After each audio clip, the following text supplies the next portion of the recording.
conexão com a divindade, uma consolação a mais nas horas difíceis. A prece instiga a curiosidade não só de religiosos, mas também de homens da ciência. No programa de hoje você vai conhecer uma pesquisa feita por médicos da Universidade de Brasília e que mostrou a influência da prece sobre a saúde. Na entrevista, o nosso convidado, Carlos Sá, fala sobre a visão espírita da oração. A força da prece se encontra dentro do sentimento de quem a profere. A prece tem influência sobre o organismo?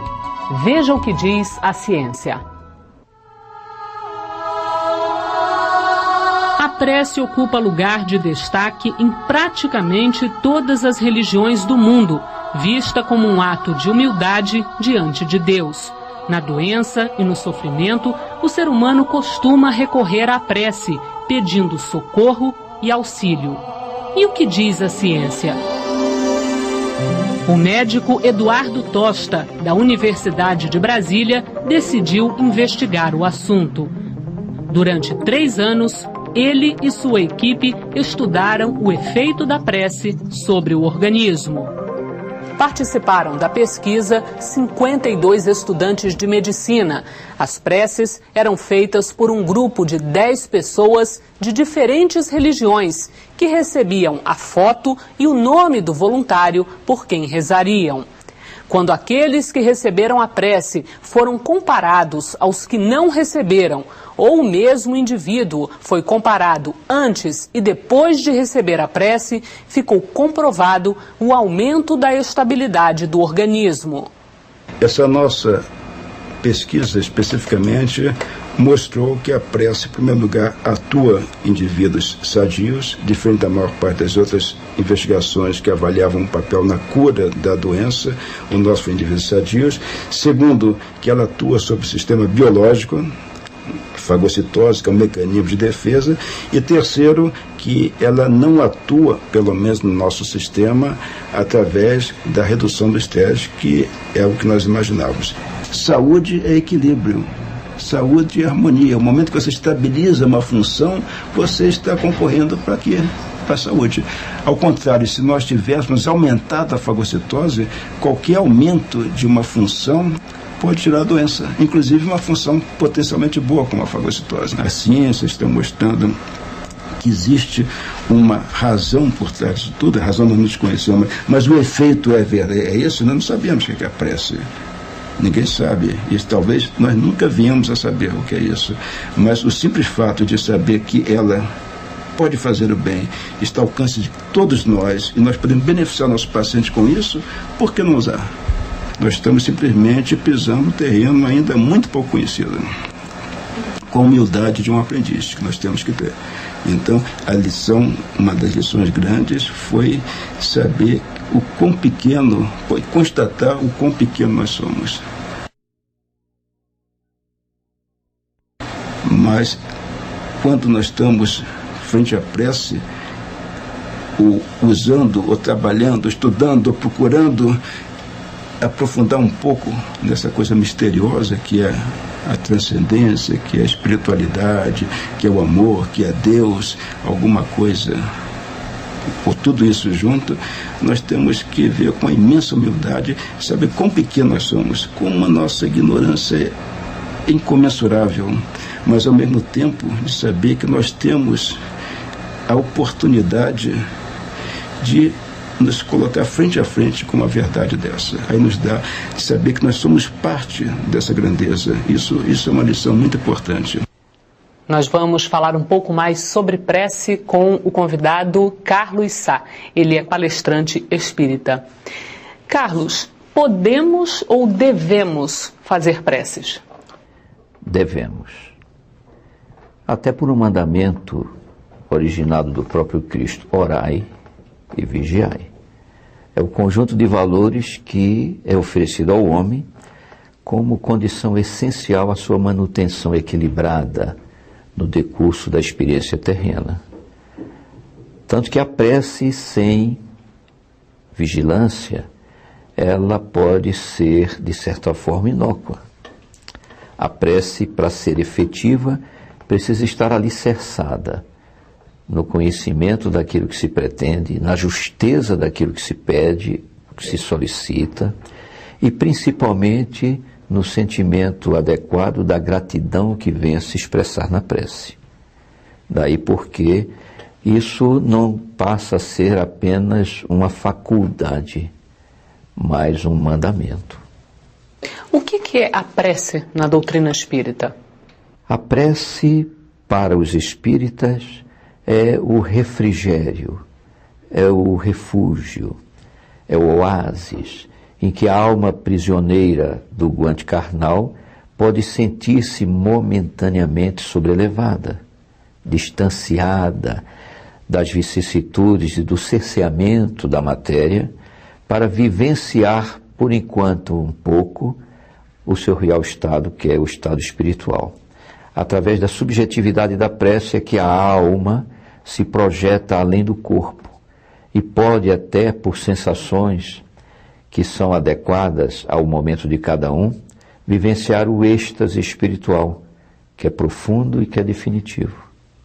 A prece dá sustentabilidade à vida, dá sentido à vida e respeitabilidade à vida. Devemos fazer preces apenas para pedir?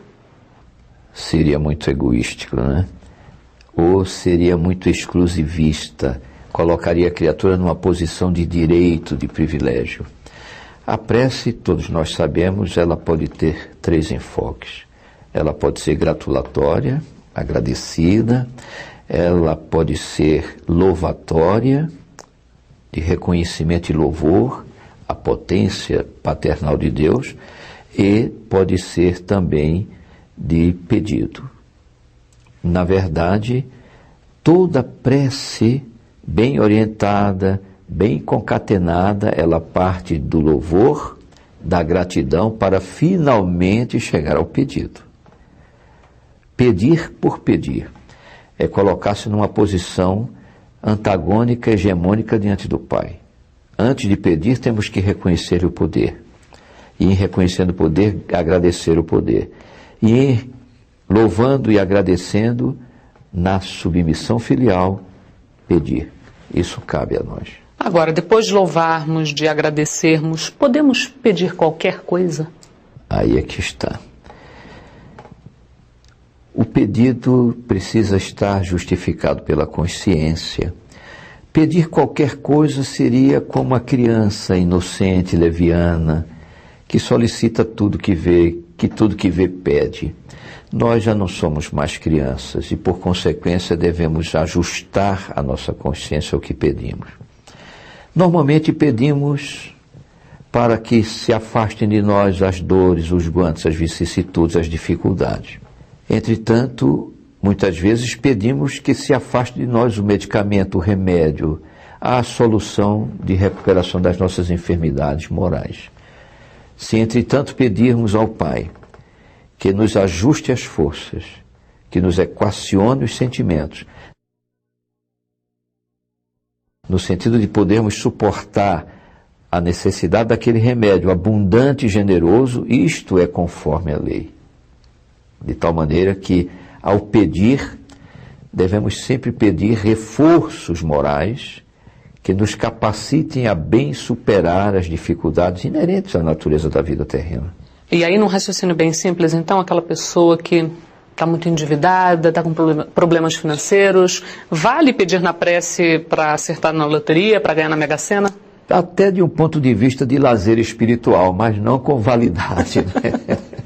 Porque é justo que muitas pessoas em desespero, em dificuldade, busquem as soluções que estão mais próximas de si, na sua visão mais materialista da vida. Entretanto, a solução das dívidas seria, acima de tudo, evitar amontoá-las.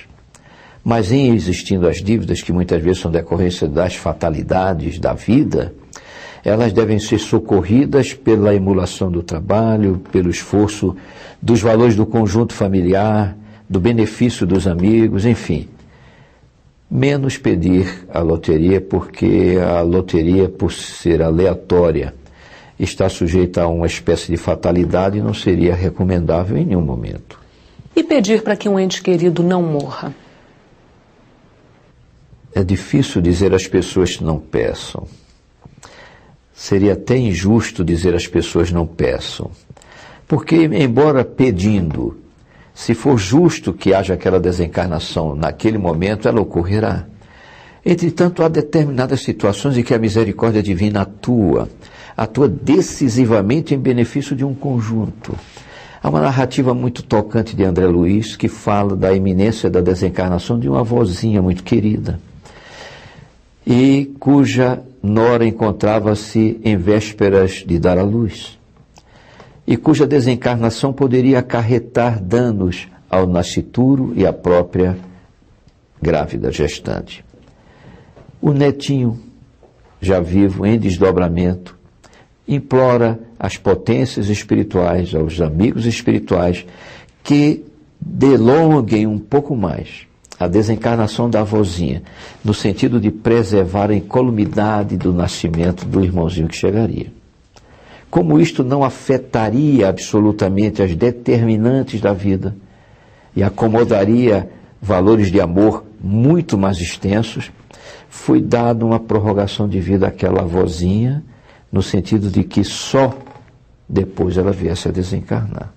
Nesse caso, houve justiça no pleito do netinho. E aí o atendimento foi concedido. É difícil, né? Desculpa. É difícil. É difícil ajuizar qual o momento. Então, não pedir por pedir, não desperdiçar os pedidos, mas desde que a consciência ela esteja retilínea e envolvendo não o meu interesse porque peço, mas o interesse do próximo a quem eu pretendo beneficiar com o pedido, é justo que se peça. Voltamos para a segunda parte da entrevista sobre prece. O nosso convidado, Carlos Sá. Carlos, podemos fazer prece pelos outros? É bom? É recomendável? É sempre oportuno. Não deixa de ser uma manifestação da caridade. Particularmente quando essa prece é feita no recolhimento interior, em que o preceito de não sabe a mão esquerda o que faz a mão direita se faz presente.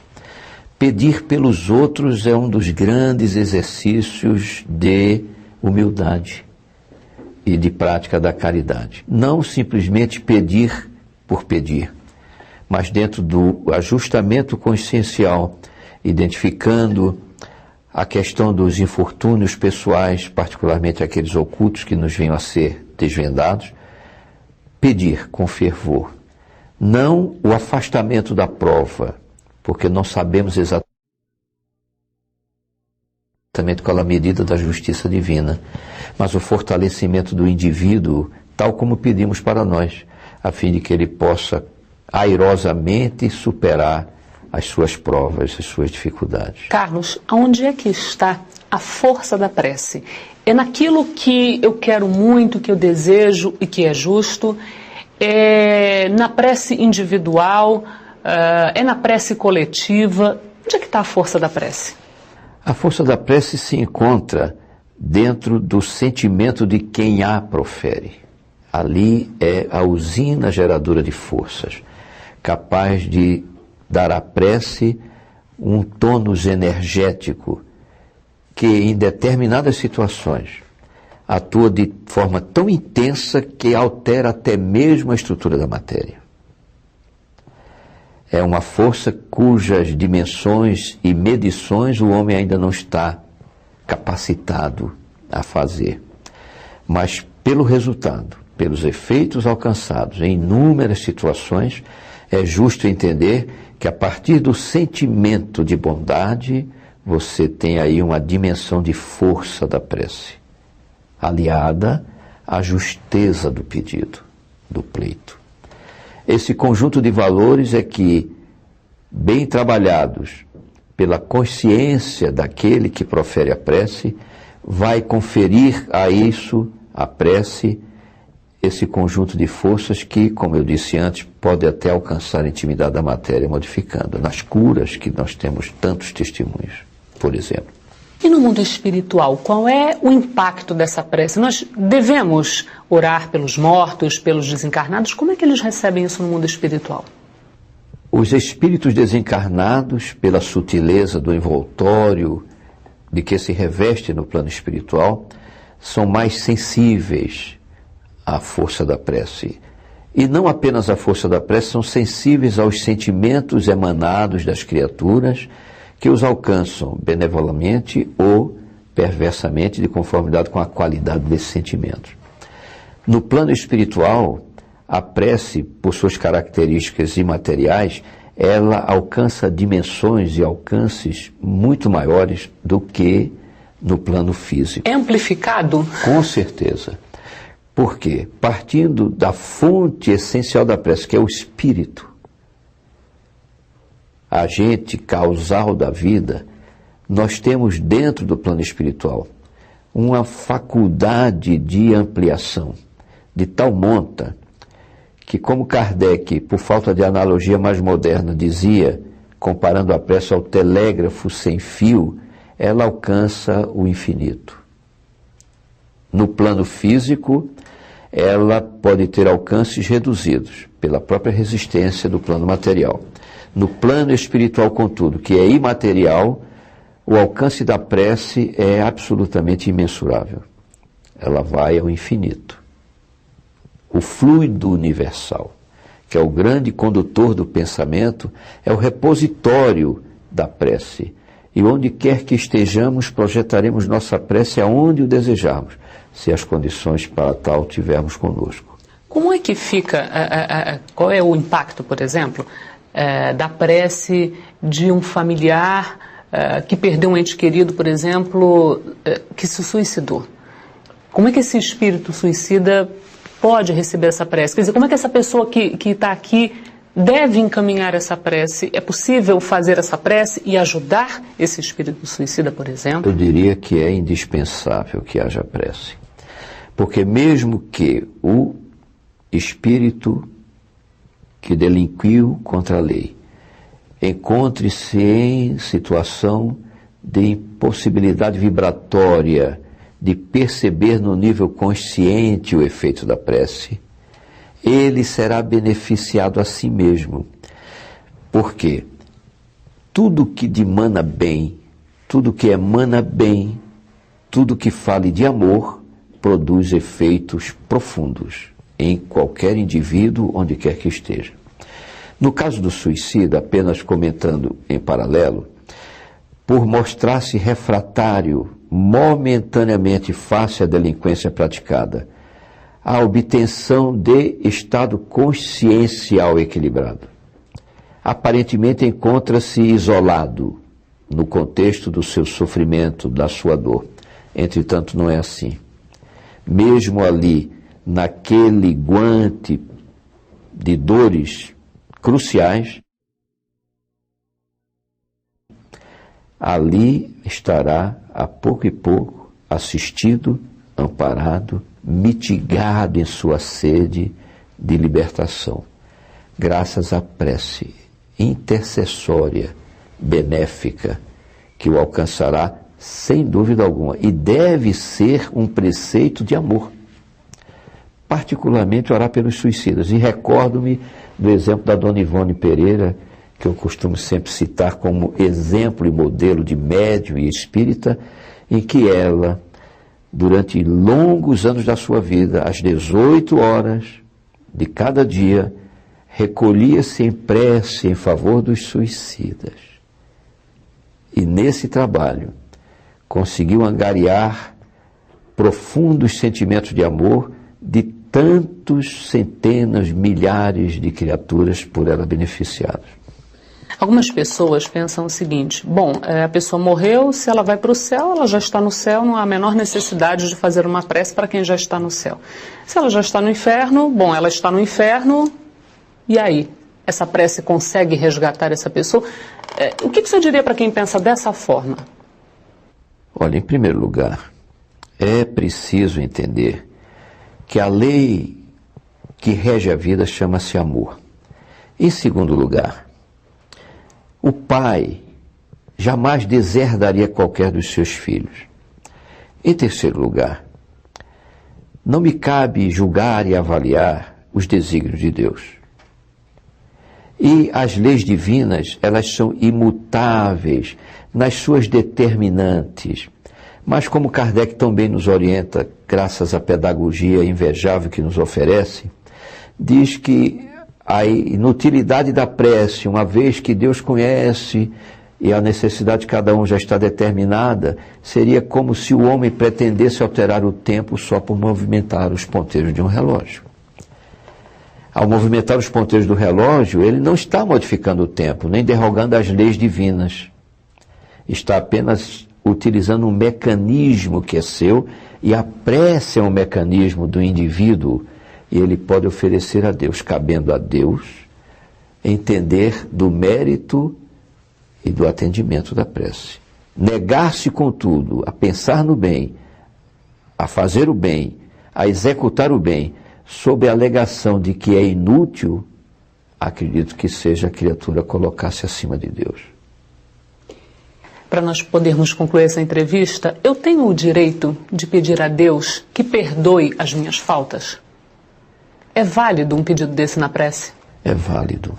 É válido desde que seja acompanhado de um arrependimento puro e sincero e de uma promessa de refazimento do erro. Por isso que nós somos sujeitos às provas, a fim de testarmos se já estamos isentos do mesmo erro, mas estamos também sujeitos às expiações, às reparações. Pedir a Deus que nos perdoe deve ser um pedido constante, porque estamos em constante equívoco. Mas se nutrirmos, juntamente com o pedido, um desejo profundo, sincero, devotado, de refazermos o equívoco e nos reformarmos, com certeza será muito agradável a Deus. Muito obrigada, Carlos, por essa entrevista, por esses esclarecimentos sobre a prece. Obrigado.